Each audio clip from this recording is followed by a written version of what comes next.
गुरु ही सृष्टिकर्ता ब्रह्मा है, गुरु ही विष्णु है, गुरु ही संहारक शिव है, गुरु ही सर्वोच्च आत्मा है। गुरु पूर्णिमा का पावन पर्व महर्षि वेदव्यास के जन्म दिवस के रूप में मनाया जाता है। महर्षि वेदव्यास जी ऋषि पराशर के पुत्र थे। शास्त्रों के अनुसार महर्षि व्यास को तीनों कालों का ज्ञाता माना जाता है। महर्षि व्यास का जन्म आषाढ़ पूर्णिमा को लगभग 3000 ईसा पूर्व में हुआ था। एक मान्यता के अनुसार इसी दिन व्यास जी ने शिष्यों एवं मुनियों को सर्वप्रथम श्री भगवत पुराण का ज्ञान दिया था।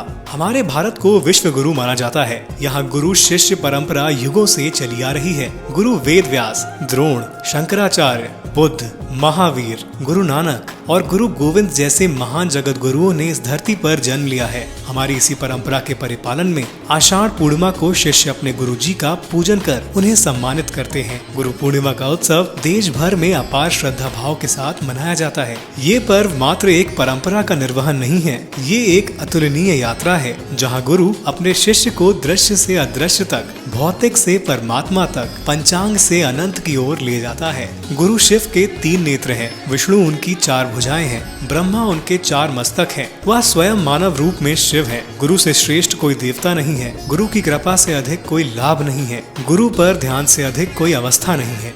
शिल्पी छेनी से करे सपनों को साकार, अनगढ़ पत्थर से रचे मन चाहा आकार, माटी रख कर चाक पर घड़ा गढ़े कुम्हार, श्रेष्ठ गुरु मिल जाए तो शिष्य पाए संस्कार। मनुष्य को मानव जीवन एक अनगढ़े पाषाण खंड के रूप में प्राप्त होता है और इस पाषाण शिला से जीवन की एक सुंदर और पूजित प्रतिमा का निर्माण करने के लिए वह अकेला शिल्पी होता है। समय रहते यदि पाषाण को मूर्ति रूप प्राप्त ना हो सका तो जीवन की सार्थकता ही समाप्त हो जाती है। परंतु एक शाश्वत सत्य ये है कि इस कार्य में एक श्रेष्ठ गुरु ही मनुष्य की सहायता करता है और उसका मार्गदर्शन करता है। गुरु के बिना एक शिष्य के जीवन का कोई अर्थ नहीं है। रामायण से लेकर महाभारत तक गुरु का स्थान सबसे महत्वपूर्ण और सर्वोच्च रहा है। सदगुरु तो अमृत की खान है, अमृत वहीं से मिलता है। गुरु मन की चिकित्सा करता है। गुरु शिष्य को जागृत अवस्था में लाता है। शिष्य में आत्मबोध, आत्मविश्वास और आत्मिक शक्ति को जागृत करता है। शिष्य के लिए गुरु का द्वार किसी मंदिर की चौखट से कहीं अधिक पवित्र होता है। सागर तो बिना लहरों के भी हो सकता है, परंतु लहरों का अस्तित्व बिना सागर के नहीं हो सकता। गुरु सेतु है परमात्मा और संसार के बीच, शिष्य और भगवान के बीच। लक्ष्य तक पहुंचाने के लिए मार्ग का होना आवश्यक है। बिना मार्ग के यात्रा असंभव है, इसीलिए मंजिल से ज्यादा मार्ग का महत्व है। महान गुरु साधारण नहीं होते, ये महाचेतना के परम शक्ति पुंज होते हैं। ये परमात्मा के जीवंत प्रतिनिधि होते हैं। परमात्मा ही उनकी नियुक्ति करता है और उनकी भावी कार्य योजना बनाता है। परम पूज्य गुरु कई आयामों में एक साथ जीता है। उन्हें एक ही समय में कई आयामों के विभिन्न कार्यों को संपन्न करना होता है। उनका ये बहुआयामी जीवन अज्ञेय रहस्यों का कारण बनता है। उनके संकल्प कभी अधूरे नहीं रहते। उनके विचार मात्र से सूक्ष्म जगत में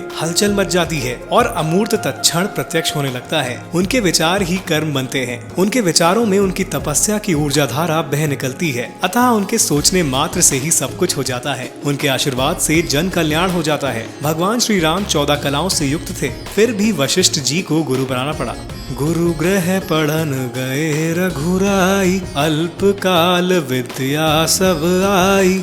भगवान श्री कृष्ण को संदीपनी आश्रम जाना पड़ा। गुरु का हर कार्य, उसका हर उपदेश बहुजन हिताय बहुजन सुखाय के लिए होता है। गुरु बिन भव निधि तरहि न कोई।